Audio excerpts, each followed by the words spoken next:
Quantos acharam? Digam amém. Portanto, cingindo os lombos do vosso entendimento, sede sóbrios e esperai inteiramente na graça que se vos oferece na revelação de Jesus Cristo. Como filhos obedientes, não vos conformeis às concupiscências que antes tinhas na vossa ignorância. Mas como é santo aquele que vos chamou, sede vós também santos em todo o vosso proceder. Porquanto está escrito, sereis santos, porque eu.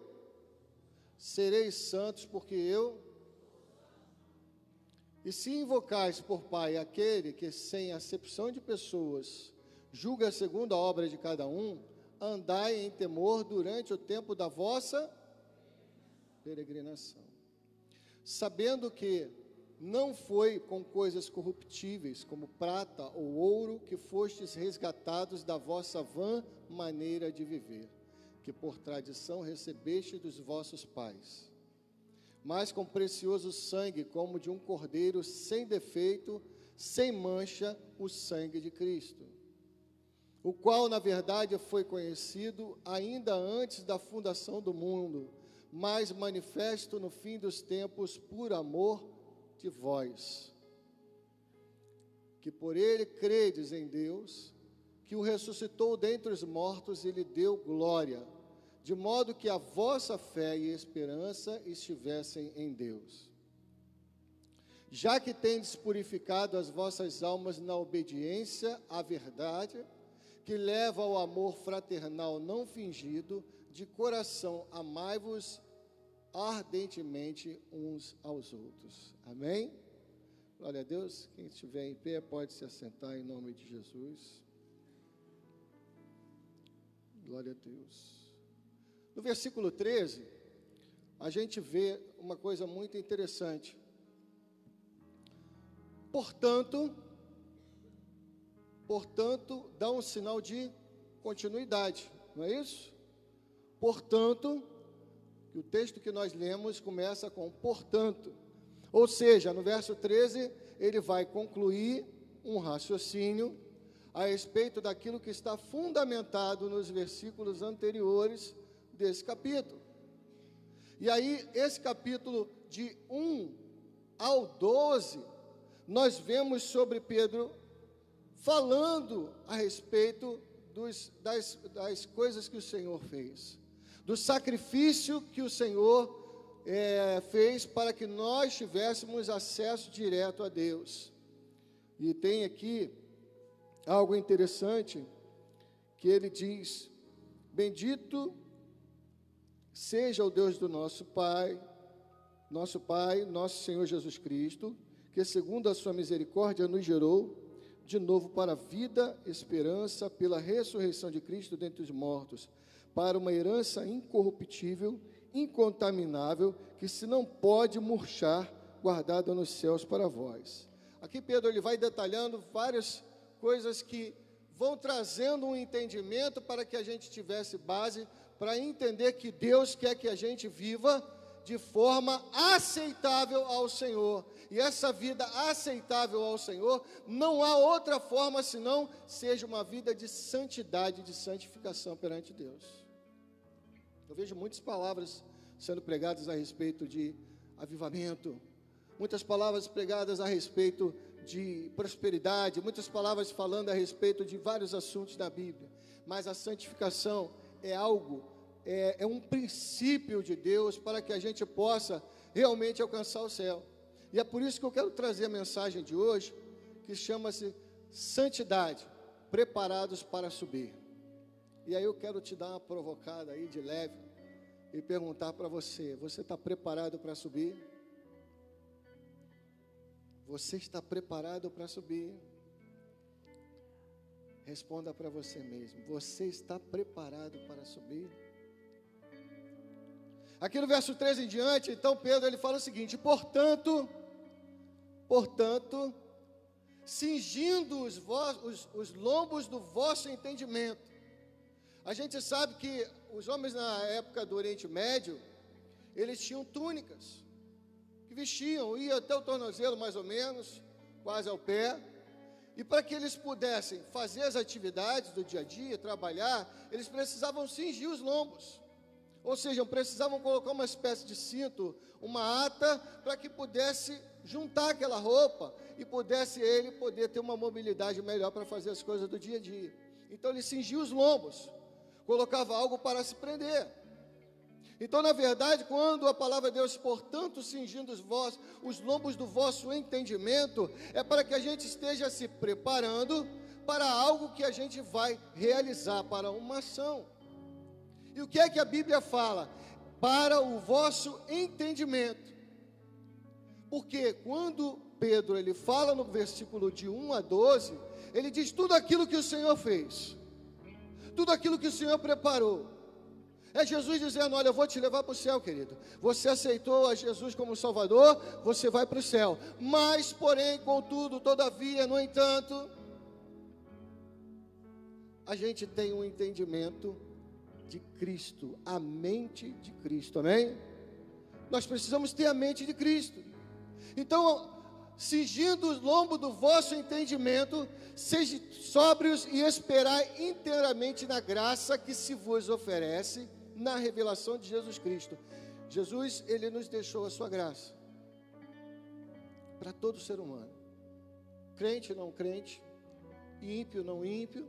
A graça está disponível para todo mundo que está lá fora, não importa o que a pessoa faça, mas a graça, quando você aceita Jesus na tua vida, essa graça, ela traz uma nova perspectiva de vida para mim e para você, abre o nosso entendimento e a gente começa a preparar a nossa mente somente para receber as coisas de Deus. E quantos de nós hoje estamos vivendo de forma desregrada? Quantos de nós que aprendemos isso na escola dominical, aprendemos a colocar o nosso entendimento nas coisas do Senhor, conforme Ele diz, buscar as coisas que são do alto, porque é de lá que vem a revelação do Senhor. Mas se a mente não estiver preparada, querido, ela está aberta para receber todo tipo de coisa. Isso é ruim. Eu gosto muito de uma frase de John Wesley, que ele diz assim: dá-me 100 homens que nada temam senão o pecado. Olha só. Dá-me 100 homens que nada temam senão o pecado, e que nada desejem senão a Deus, e eu abalarei o mundo. Ele falou 100 homens que tenham o seu entendimento somente em Cristo, que se abstenham das coisas erradas, que se abstenham dos pecados, que se abstenham das coisas que não agradam a Deus. Só que nós estamos vendo que o mundo está em uma mudança, e os paradigmas que nós vemos na palavra de Deus estão sendo largados, estão sendo abandonados. E quem lê sobre John Wesley vai entender que ele era muito rígido quanto às pessoas buscarem a Deus e terem uma vida de santidade. Irmãos, eu me converti na Assembleia de Deus, fiquei muitos anos na Assembleia de Deus. E é interessante que na Assembleia de Deus que eu me converti, era aquela Assembleia de Deus bem tradicional. Alguém já fez parte aqui da Assembleia de Deus aqui? Levanta a mão assim. Nossa, irmão, que benção, hein? Mas era daquelas fechadas assim? Era? Levanta a mão aí. Era? Aquela que não podia raspar o... Hein? É aquela que não podia raspar as pernas? E tem tanta gente assim. Você não. Irmão, na minha igreja não podia andar nem de bermuda. Sério? As crianças com a saia lá embaixo também. Brinco? De maneira nenhuma. Brinco não. Não podia. Uma vez, eu era coordenador da escola dominical da igreja. E aí tive uma ideia brilhante. Peguei a história de Abraão na revista da CPAD, trabalhei durante 3 meses. E aí, para fechar a história de Abraão, eu falei, eu vou levar a minha televisão para a igreja. Aquela televisão de tubo grande, levei para a igreja. Peguei o videocassete, que não pensem que eu sou velho por isso. Peguei o videocassete, botei lá. E aí, quando eu liguei a televisão para poder passar a história de Abraão, alguns irmãos começaram a levantar e ir embora. Começaram a levantar e ir embora. E aí, eu estava ali ligado, né? Aí o pastor chegou e falou assim: irmão, eu acho que o pessoal não gostou muito da televisão, não. Eu falei: mas por quê? Não, porque televisão é coisa do diabo. Eu falei: mas pastor, eu estou colocando a televisão, não estou nem botando na antena, é só para passar a história de Abraão. A história de Abraão é coisa do diabo. Não, mas a televisão é algo que, irmão, só, meu Deus, aquelas mulheres seminuas, irmãos, que passam na televisão. E aí eu, desanimado, fui, desliguei, né, tudo, para levar para casa. Mas aí é que eu penso assim: será que eles estavam tão errados assim? Diga comigo, aí o negócio... Não, diga comigo, aí o negócio é sério. Aí o negócio é sério. Porque hoje em dia a televisão e a internet, ela tem se encarregado de trazer o quê? Uma confusão na mente dos crentes. Cingir os vossos lombos. Romanos capítulo 12, verso 2... diz que a gente tem que ter entendimento daquilo que o Senhor quer para a nossa vida. E aí eu fico pensando, será que eles estavam tão errados assim? Porque nós vamos absorvendo as coisas, e as coisas vão se tornando normais. E aí olha só que interessante, versículo 14: como filhos obedientes, não vos conformando com as concupiscências que antes havia em vossa ignorância. Ou seja, eu era ímpio, deixa aí, eu era ímpio. Aceitei a Jesus, estou com a mente de Cristo. Paulo diz que nós somos novas criaturas diante do Senhor. E agora está havendo, sabe o quê? Uma reversão de valores. Estamos nos tornando ignorantes espirituais de novo, aceitando aquilo que o mundo quer colocar na nossa mente. E aí eu pergunto, quem são os loucos? Aqueles que não queriam a televisão? Sem santidade, não vai subir. É Bíblia. Não vai subir. Irmãos, estamos vivendo um tempo muito parecido com, não tinha internet naquela época, mas estamos vivendo um tempo muito parecido com a época do pietismo inglês. O que é o pietismo?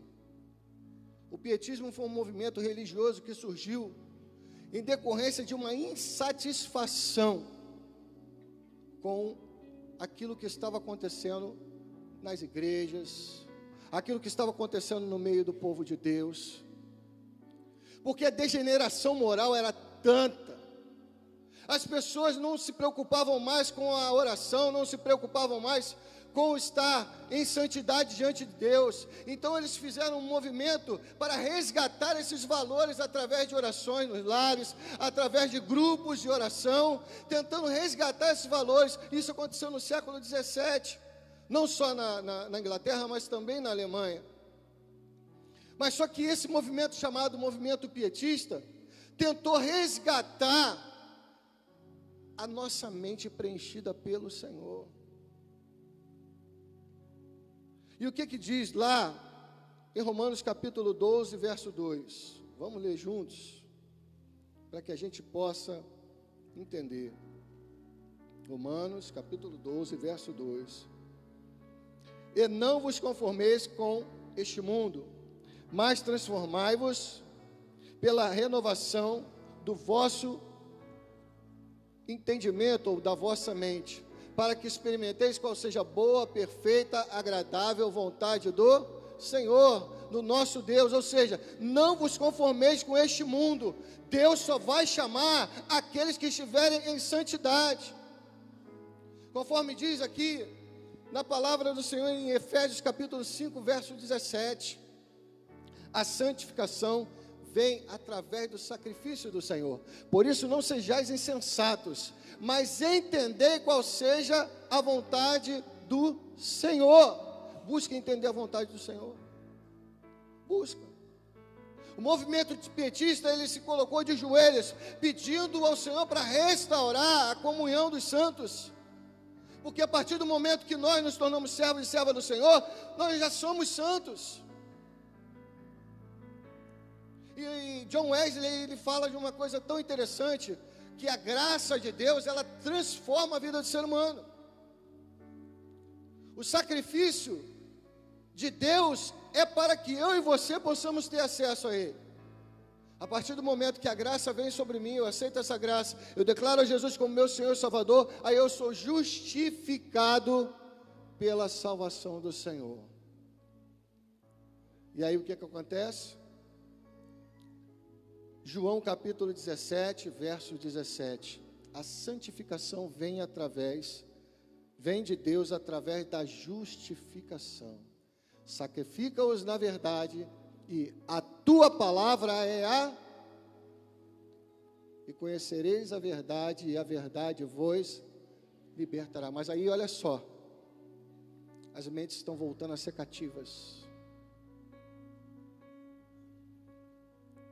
As mentes estão voltando a ser cativas por essas coisas, pela degeneração moral, pela degeneração da ética. Estamos vivendo aquilo que o mundo está nos ensinando, ao invés de nós ensinarmos ao mundo aquilo que eles deveriam seguir, estamos vivendo aquilo que eles estão nos ensinando, o tal do politicamente correto. O que é o politicamente correto?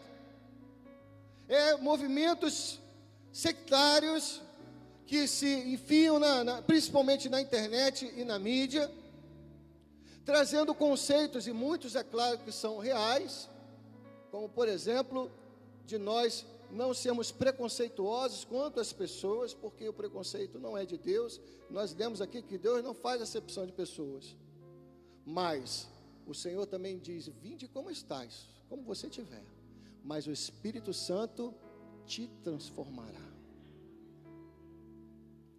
E o politicamente correto diz que você não pode falar: eu não posso falar isso, porque senão o pessoal vai cair de pau em cima na internet. Eu não posso falar aquilo. Eu tenho que falar aquilo que está na Bíblia, querido. Eu tenho que falar aquilo que vai me levar e vai te levar para a salvação.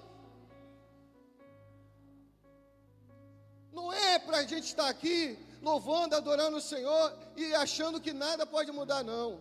Isso eu não posso falar, não, eu tenho que falar. Se está na Bíblia, eu tenho que falar. Enquanto me deixarem falar, eu vou falar o que está na Bíblia. Então nós lemos em Romanos capítulo 12, no verso 2, transformai-vos pela renovação da vossa mente. Porque a nossa mente está sendo atacada pela televisão, pela mídia. Você já reparou como as pessoas copiam umas às outras? Já repararam? Você já viu quanta gente hoje em dia tem tatuada? Já viu? Já viu quanta gente? Já viu? Você via isso há uns 10, 15 anos atrás? Não estou discriminando quem usa, não. Cada um faz o que quer na sua vida. Mas olha só, preste atenção. Preste atenção. Lá fora, cada um faz o que quer na sua vida. Mas preste atenção, você via tanta gente assim? Não, você não via. Então são várias coisas que a moda vai trazendo para dentro da igreja. E essas coisas, elas vão mudando a nossa mente, vão tornando a nossa mente cativa. A santificação, ela vem através da presença do Espírito Santo, conforme em 1 Coríntios capítulo 1, no verso 2. E a gente tem que ter isso em mente, querido. A gente tem que ter isso em mente. Para ir para o céu, tem que estar transformado. Nestes últimos dias, a nós nos falou pelo Filho, a quem constituiu o herdeiro de todas as coisas, e por quem fez também o mundo. Você botou Hebreus. É 1 Coríntios capítulo 1, verso 2.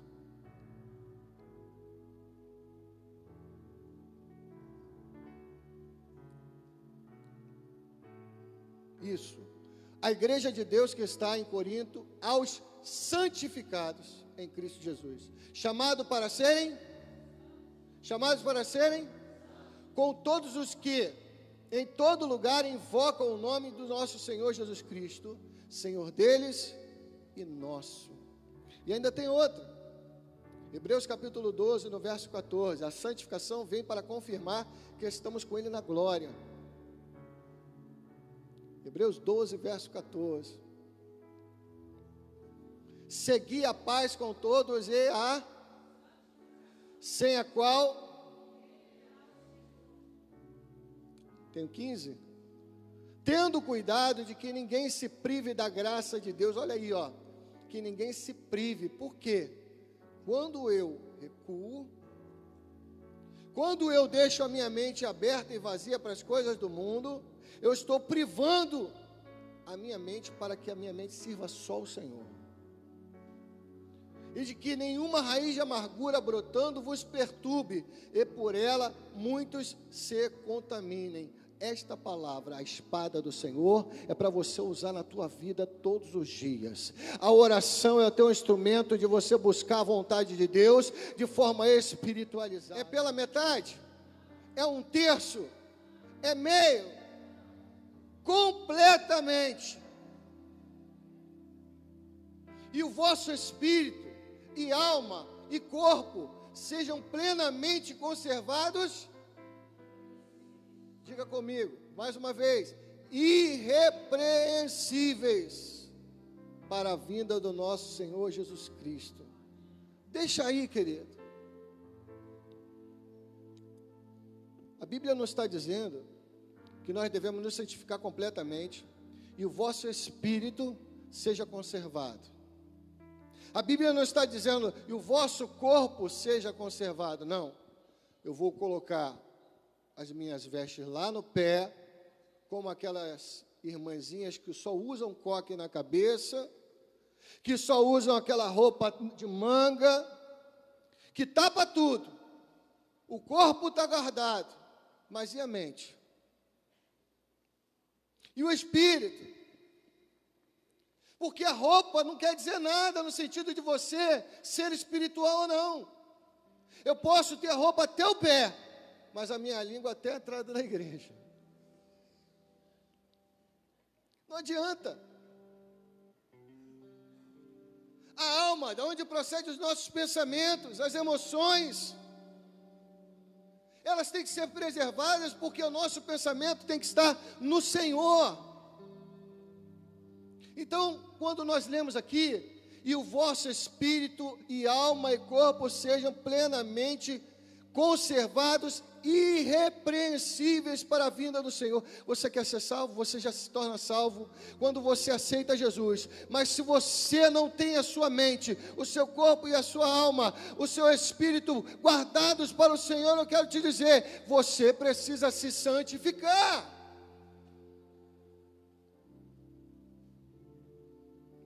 Precisamos nos santificar. As coisas que vêm de ataques malignos na nossa mente, de que tudo é normal, elas não podem parecer normais aos nossos olhos. Nós temos que repudiar as coisas que não agradam a Deus. E aí, irmãos, o que acontece? Muitas vezes, a gente vai só recebendo setas e vai engolindo essas setas. Só recebendo.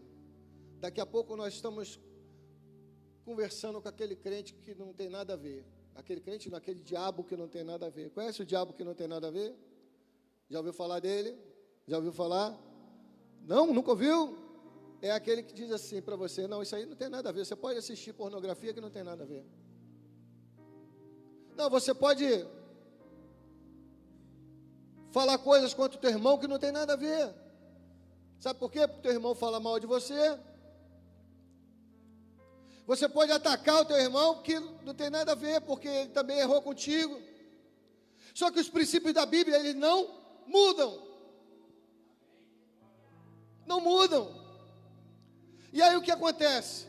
Se você está dentro de uma igreja, onde a doutrina é aberta, não prega santificação, não prega uma separação, e se você não vive uma vida voltada para os desígnios de Deus, voltada para a vontade de Deus, está faltando alguma coisa que você vai perder quando o Senhor voltar. A santificação tira os frutos da carne e coloca os frutos do Espírito. Gálatas 5, 19 a 22. Tira os frutos da carne. Eu lembro que eu conheci um irmão que eu encontrei no monte, começamos a ter uma amizade, e ele estava ali pedindo a Deus para, acho que foi uma cura, e aí ele estava subindo todo dia, e ele buscava a Deus, ele orava, aí começou a ir a uma igreja comigo, sempre ali firme no Senhor, até um dia que ele ganhou a sua vitória, recebeu a cura. E aí, aos pouquinhos, aquela caminhada foi embora. Aquela vontade de buscar foi embora. E aí eu entendo o seguinte: não podemos buscar a Deus pelo que Ele pode nos dar. Eu amo a Deus, não porque Ele possa me proporcionar, mas é pelo que Ele é na minha vida. É pelo que Ele é na tua vida. O Senhor te ama e quer que você seja separado para subir com Ele na glória. Deus vai voltar para buscar a sua igreja, e Ele já falou que vai buscar os santos, querido. Não adianta você ser membro de igreja, vir a todos os cultos, buscar o Senhor na oração, mas se a tua mente está largada para as coisas do mundo, se a tua mente está voltada para as coisas da corrupção, se está voltada para as coisas da droga, se a tua mente está voltada para as coisas que não prestam, você vai acabar correndo o risco de ficar quando Jesus voltar. Mas Deus tem uma promessa para mim e para você: eu vos amo, eu vos chamo de filho, não chamo de servo, eu chamo de filho. Quero que vocês estejam comigo na glória com o Senhor. Mas não adianta viver duas vidas, não adianta viver uma vida aqui e outra lá fora.